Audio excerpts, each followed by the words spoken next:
Hey everyone, it is Shannon, and I'm here today to do an everything on my currently reading shelf on GoodReads video. I do tend to carry a fair amount of titles on my currently reading list, or currently reading shelf. Right now it is around 20, and that does tend to be my average. Every once in a while I do a bit of a push and I get it to sort of like 14, and then usually at the end of the year I can get it to about 10, and every once in a while, if I start all the things, it gets up to around 30, which is at 30 it starts to stress me out a bit, but generally speaking it's around 20, and at that point it doesn't stress me out at all. It's just lots to choose from, and I read a lot of different books at the same time. Now these are not books that I am necessarily all like actively reading at this very moment. I usually am like pick 3 to 7 or 5 to 7 things to focus on each week, but I always start with what I'm currently reading, and so that's how I know that it always is around 20, because I look at it every week. So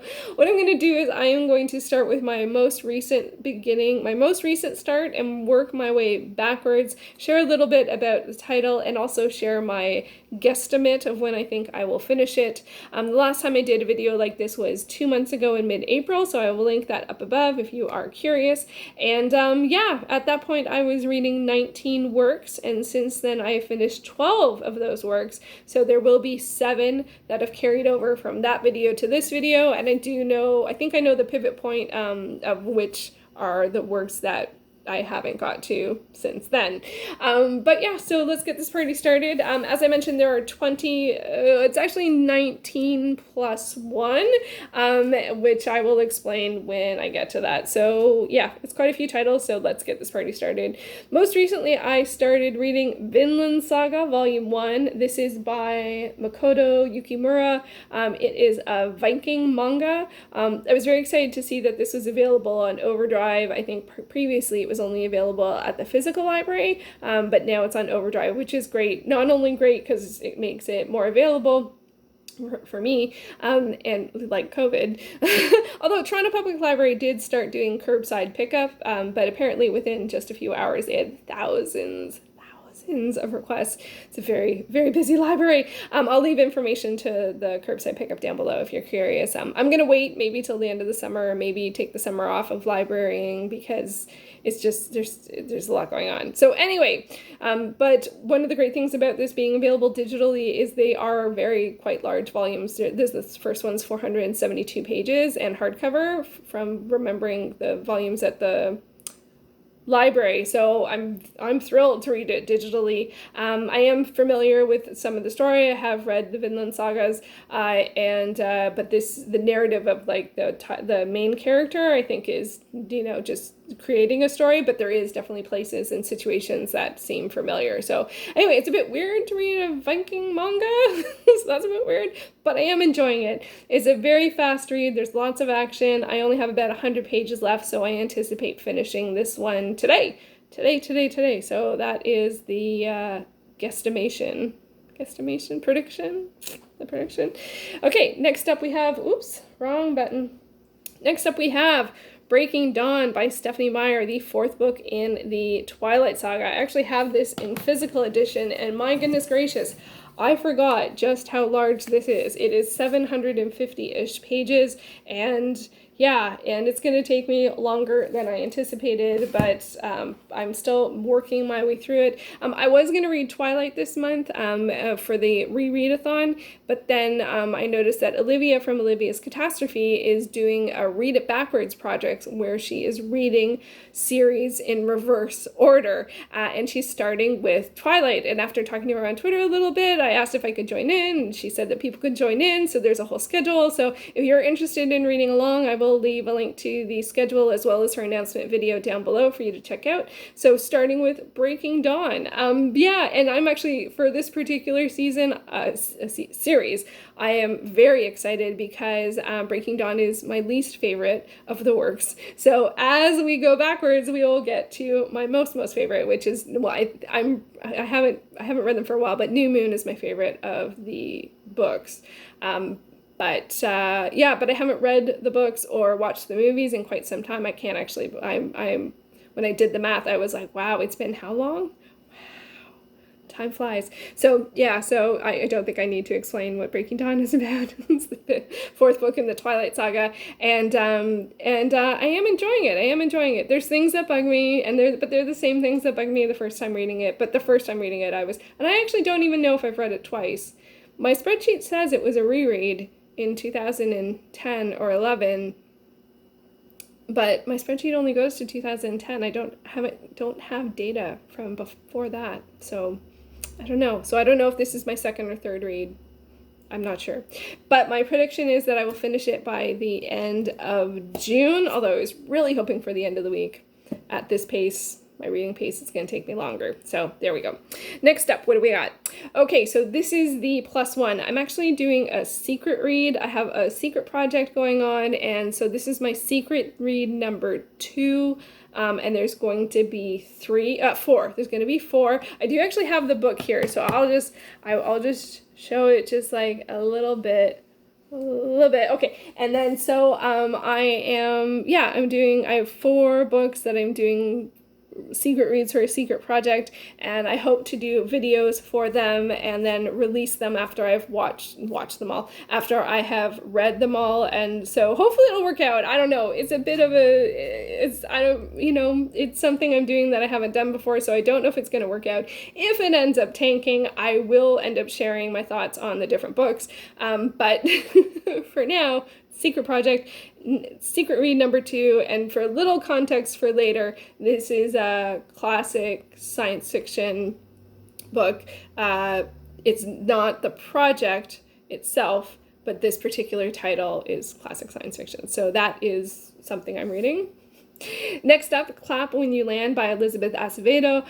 This is a very popular title right now. It is a 2020 release. I almost never read in-year releases, but I'm listening to this on audiobook on Scribed. It is a very powerful, emotionally driven, hard-hitting contemporary story about family, and I am just... it's just crushing me. It is really just crushing me. I am very close to finishing. I think I have about 30 or 40 minutes left, and I hope to finish it today because I'm I just can't take it. I need to know what happens. It's a lot. It's a lot. I know a lot of people are reading this one right now. It's my second book by this author. I also read The Poet X, which was very good, but I read that in print. And so maybe the next one I will read on ebook, and then I'll have read one in each of the formats. I don't know. So yeah, I don't usually read fiction in audiobook, so that's being a bit of a challenge, but the emotional intensity of the book is formidable, just formidable. Next up, what do we have? Forbidden by Beverly Jenkins. This also has some pretty awesome emotional tension, but of a different nature, because it is a historical romance set in the American West. It's the first in the Old West series, which I think is a trilogy. It's my first Beverly Jenkins, and I am really enjoying it. I hope to finish it by... I would love to finish it by the end of the month, but I think it is more realistic to say that I will finish it by the end of the first week of July. Oh my gosh, where is the year going? My goodness gracious, I don't even know. So that is Forbidden. I'm looking forward to continuing on. Next up, we have, so some nonfiction, How to Be an Anti-Racist by Ibram X. Kendi. This is a very popular title right now, a very timely title right now. I am really enjoying it. I don't know if enjoying is the best way to... I am getting so much from this. I'm really appreciating it. I'm reading it a bit slower than not normal. I'm reading it at about a chapter a day or a chapter over 2 days. Each of the chapters focuses on a different type of racism and anti-racism. So he defines each of those, each of the racism and anti-racism version of each of the topics. And I'm really, it's very good. I'm very, very glad that I picked it up. And I know a lot of people are reading it right now as well. And so I hope to finish it by the end of the month.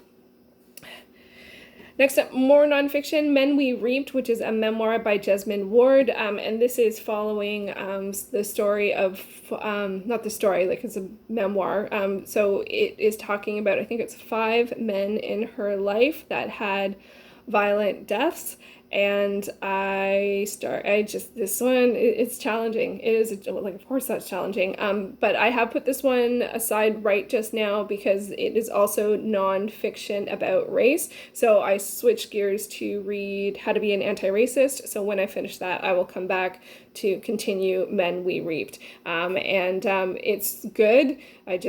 I can only take so much at a time, but I will get back to it soon, and I anticipate finishing it for the end of July. Next up, Starship Troopers by Robert A. Heinlein. So now we're into what I was reading in May.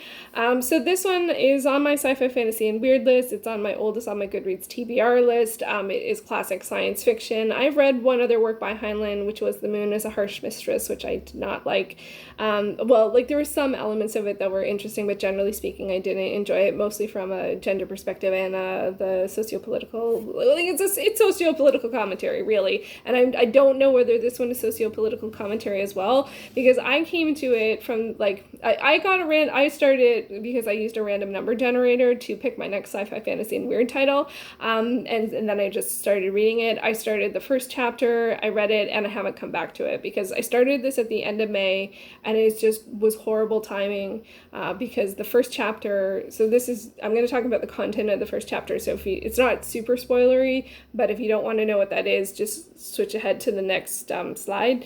But because just in terms of the, the first chapter is all, it follows military dude, and him and his squad drop to this area, and their entire mission is just to show a brief and forceful overpowering to the people who are there, or aliens.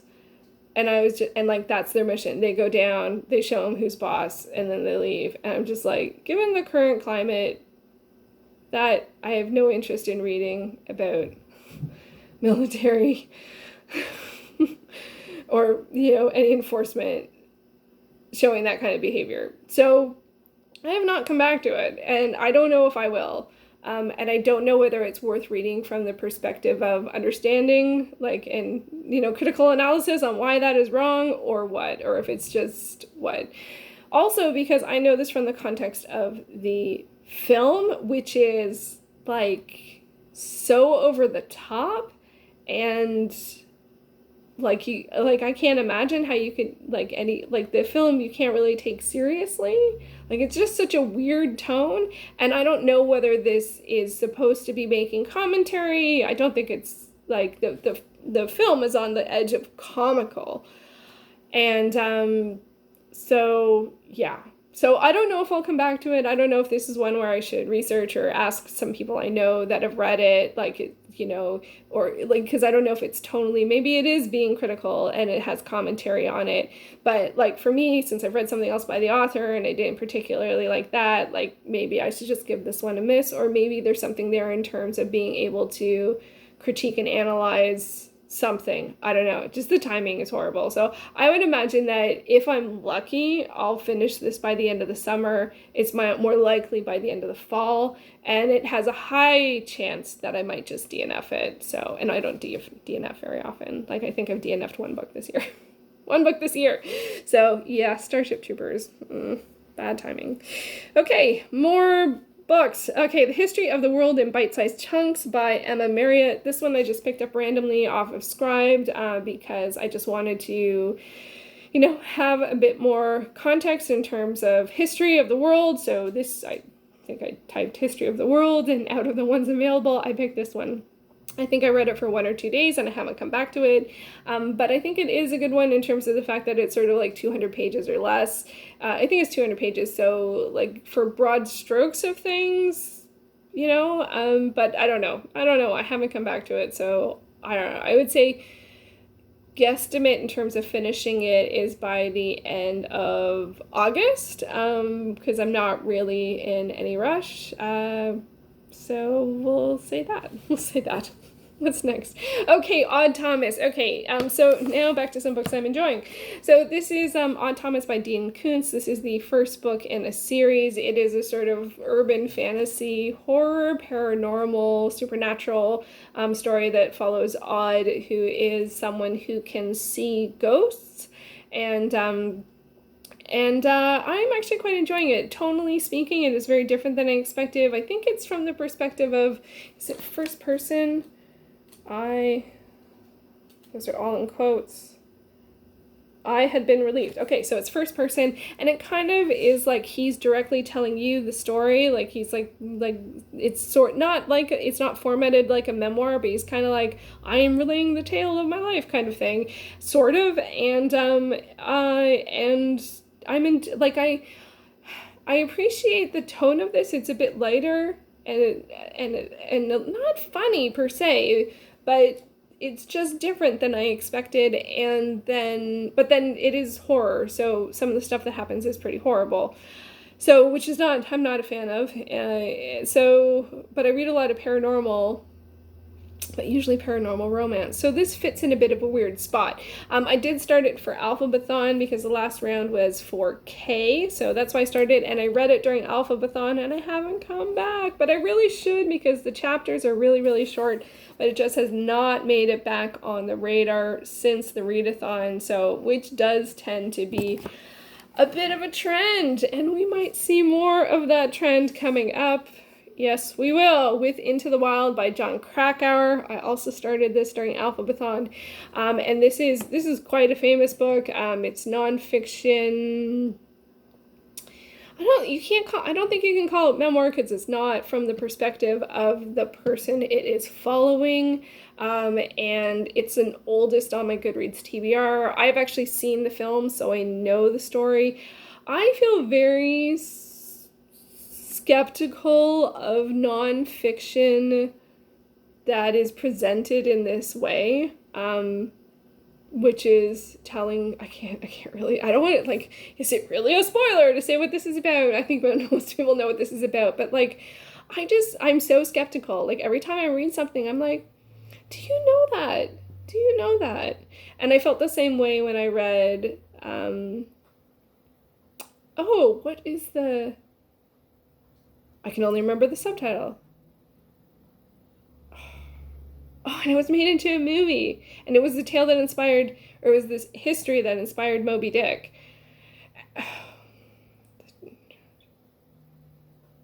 In the Heart of the Sea. That's it. In the Heart of the Sea. I felt the same thing, because that was a narrative. That's a nonfiction narrative. This isn't so much of a nonfiction narrative. You know that he's not pretending to be the person who is involved here. I'm talking around this so much. Anyway, this is a genre or a subgenre or a style that I am so skeptical of. I just feel like, do you know that? How do you know that? But I read Into Thin Air, and I really enjoyed that, but that I read many, many years ago. I don't know what, anyway, and also I feel like, do I want to read this? Do I want to read this? Why am I reading this? There's something a bit sad about it. I don't know. Anyway, so obviously I have lots of unprocessed, unclear thoughts and feelings about both this book and this kind of style of writing. But I haven't gotten back to it. I do think I want to finish it. I would say the earliest I'll probably finish this is maybe by the end of the fall. So maybe the end of, let's say the end of October. Let's say the end of October for this one. It's not a hard read in terms of pace or anything like that. I just am just such a skeptical reader, which is so weird. Some styles just don't, it's just not a good fit. So anyway, I also started it for Alphabathon because it starts Jon Krakauer, okay? Yeah, and now I don't even know what's next. Okay, so The Girl Who Played with Fire by Stieg Larsson. This is the second in the Millennium Trilogy, which is now extended beyond the trilogy. And I started this, I think, in May for the rereadathon, which was Second Chances. This was a title that I had on my hiatus shelf because I had gotten a fair amount of the way through it, and then a car drove into the house I was living in. and then I stopped reading it because I had to vacate temporarily, and it just threw everything sort of like off kilter. Anyways, and I never got back to it because it was a library book, so it's just like a whole other story. But everyone was fine, nobody was hurt, and the house was fine, but it threw everything off for a while. And so I got a good chunk into this, and then it was Alphabathon, and then I never came back to it. I have seen the films, so I know the story, and I don't, like, because this is, like, crime noir thriller, which is not something I totally like, and I had forgotten what the sort of subject was. There's this sort of, like, character story, and then there's the like plot story, and I forgot what the plot story was like, and I'm not a big fan of that as a theme or a story, so I'm just a little like, I don't know if I'll end up getting back to this, but I think I made it like 30% of the way through, and because I know the film, I was slightly speed reading it, so I am not sure if or when I'll get back to this, but I think I would kind of like to be done by the end of the summer, but I think it's more likely to say the end of September. Okay, I'm talking way too much about each of the titles. What's next? Okay, Once Upon a Marquess by Courtney Milan. This is the first book in the Worth saga. This is historical romance. It's actually quite lovely. I started it around the same time as The Girl Who Played with Fire, so probably early May, and then I never got back to it. It's on my Stacking the Series list for romance, for historical romance. But I just don't read as much romance as I used to, so I'm optimistic at how much I can get through. I do like it. Charming characters, interesting story. There's it's sort of a second chance romance, I think. And I did read a book later in the series that I quite enjoyed. So I don't know. I don't know why I didn't get to this. I would actually love to finish it by the end of July, so I'm going to do that as a bit of a push goal because I would like to make progress on my Stacking the Series. This year, my romance one is not going well. My regular one's going okay, but the romance one is really, really, really slow. So yeah, and I think we now might be at the point, yes, okay, so now we're at the point of the titles that I have talked about in my previous video. So these are books that I have started more than 2 months ago, so I'm going to go through these a bit quicker. So this is The Woman I Wanted to Be by Diane von Furstenberger, who is a fashion designer. I'm listening to this on audiobook, although I also have it on Kindle, and it's a memoir. It's actually quite good. I just never got back to it. I haven't been listening to as much audio these days. And then The Female Gaze, Essential Movies Made by Women by Alicia Malone. This one is going really slowly because I like to actually watch the movie that they talk about and then read the chapter. And so I finally did watch the next movie, but then I had a bit of a snag, which maybe I'll talk about at some point, or maybe not. I don't know. Anyway, so this one The Woman I Wanted to Be, I will finish this by the end of September. Okay. Female Gaze, end of the year, optimistic. Probably I don't know. Maybe I will just make this into a film watching list. I don't know. I had a bit of an issue with the last one I watched, so I have to rethink this one a little bit, even though I love the idea of reading about, women-centric film, but I'm not having much luck. Just generally, so, Next up, Outline Alphabets, 100 Complete Fonts by Dan X. Solo. This one I really wanted to, actually draw all of the alphabets in it. I have not got back to it in the past 2 months. I don't know when I'll get back to it. I would say by the end of this year, or I'll put it on DNF. The Cottage at Pumpkin and Vine. This is a collection of romances by Kate Angel, Jennifer Dawson, and Charla Lovelace. I've read 1 of 3. They are set around Halloween, so I would imagine I'll probably get back to this in October. I'll probably just leave it till then because I've read 1 of the 3 stories. So I imagine by the end of October I will finish this. Next up, Midsummer Night's Mischief by Jennifer David Hesse. I think it's Hesse. I'm not sure if it's Hesse or Hess.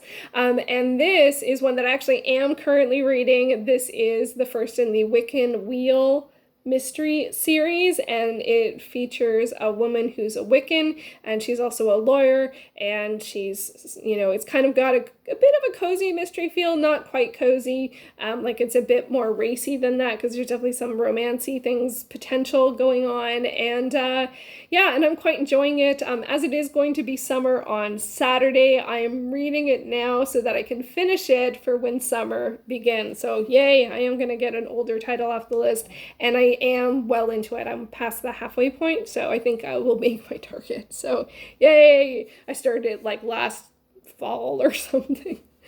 And next up, okay, The Diary of Anais Nin, Volume 1, 1931 to 1934, and I don't think I say her name right. I don't think I do. This one, I am at a bit of a loss because, one, it has a lot of literary references in it, so I read a bit, and then I stop until I actually read the book that she mentions. And then also it used to be available unscribed, and now it's not. So I have to wait to get to it from the library. But I have a feeling this one just might stay on my currently reading, like, for eons, because it can take me a year to get to one of the titles that she mentions. So I don't know. But it's really beautifully written. Her writing is extraordinary. So we shall see. And then last but not least is A Darker Shade of Magic by V.E. Schwab, and this one will stay on my currently reading for like ever. This one I'm actually buddy reading with someone, and it has been years since we have even talked about it, so I do need to talk to them and see, do we want to still buddy read it together, or can we read it independently? But it's more important to me to buddy read it together if they want to buddy read it together, so I have no estimation onto when I will finish reading it. Oh, I think for this one, I think the end of next year. Gosh, really? The end of 2021. Yep. And no estimation. Could be any time. So there you go. Wow, that took forever. There are the 19 plus 1 titles that I am currently in the middle of reading. Let me know, what is the ideal number that you like to be currently reading a book? Is it 1? Is it 10? Is it 20? Does it not matter to you? Is it not something that you track at all? And what's the longest book that you have currently been reading? I would love to know. So thank you so much for watching, and I'll be back with another video like this probably in a couple months. We'll see how things go, and we'll see how I have done. Thank you for watching.